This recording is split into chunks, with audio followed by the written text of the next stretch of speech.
निराकार गुरु गुरु रे निर्गुण. श्री स्वामी समर्थ.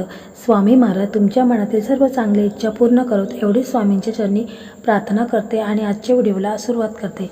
तर मित्रांनो, आजच्या व्हिडिओमध्ये आपण पाहणार आहोत की नवरात्रीमध्ये आपल्याला काय करायचं आहे आणि काय करू नये.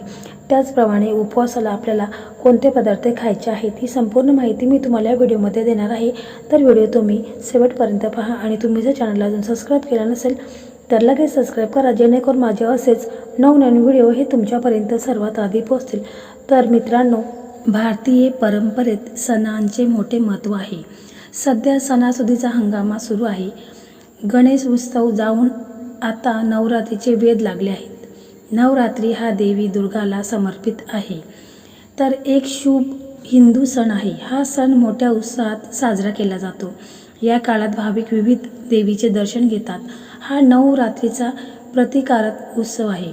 हिंदू कॅलेंडरनुसार हिंदू 4 ऋतूतील नवरात्रीचे स्मरण करतात. हे 4 नवरात्र म्हणजे चैत्र नवरात्री, माघ गुप्त नवरात्री, आषाढ गुप्त नवरात्री आणि शरद नवरात्री.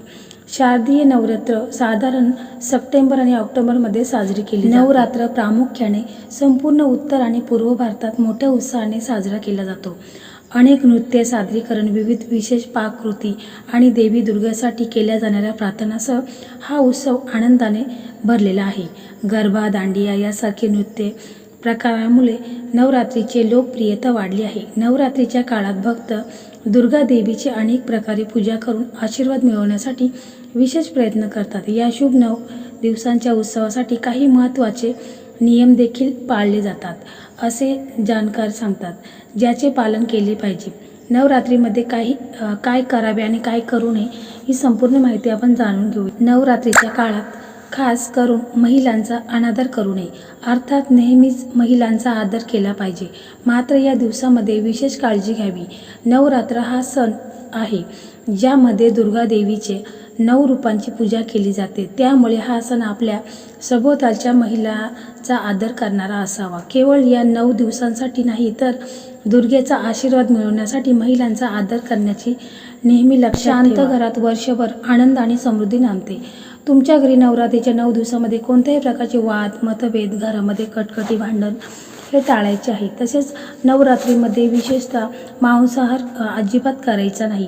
तर या 9 दिवसामध्ये जो कोणी उपवास वगैरे करत असेल 9 दिवस, तर त्यांनी गादीवर किंवा बेडवरती झोपायचं नाही, तर त्यांनी चटई किंवा सतरंजीचा वापर करायचा आहे आणि मग त्याच्यावर झोपायचं आहे. आणि त्यांनी नखे, केस आणि दाढी वगैरे करायची नाही पुरुषांनी. तर अशा प्रकारे काही नियम आहेत ते या 9 दिवसामध्ये आपल्याला पाळायचे आहेत. आणि त्याचप्रमाणे चप्पल देखील 9 दिवस घालायची नाही. म्हणजे नवरात्रीमध्ये चप्पल घालणे हे देखील वर्ज्य आहे. जो कोणी उपवास पकडत असेल त्यांनी चप्पल देखील घालायची नाही. अनवणी पायाने जायचं आहे, कुठेही जायचं असेल तरी.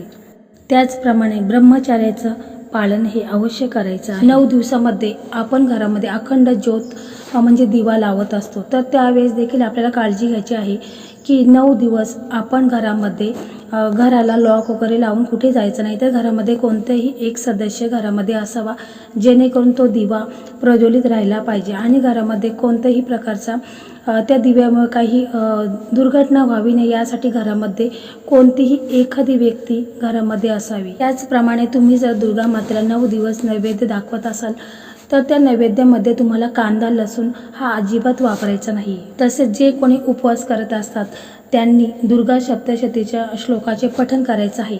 जर त्यांना तसं जमत नसेल तर त्यांनी एखाद्या ब्राह्मणाला बोलून किंवा यूट्यूबवरती सुद्धा एखादा व्हिडिओ डाउनलोड करून त्याच्या संदर्भात जरी हा दुर्गा सप्तशतीच्या श्लोकाचे पठण केले किंवा ऐकले तरीही त्याचा त्याला लाभ होणार आहे.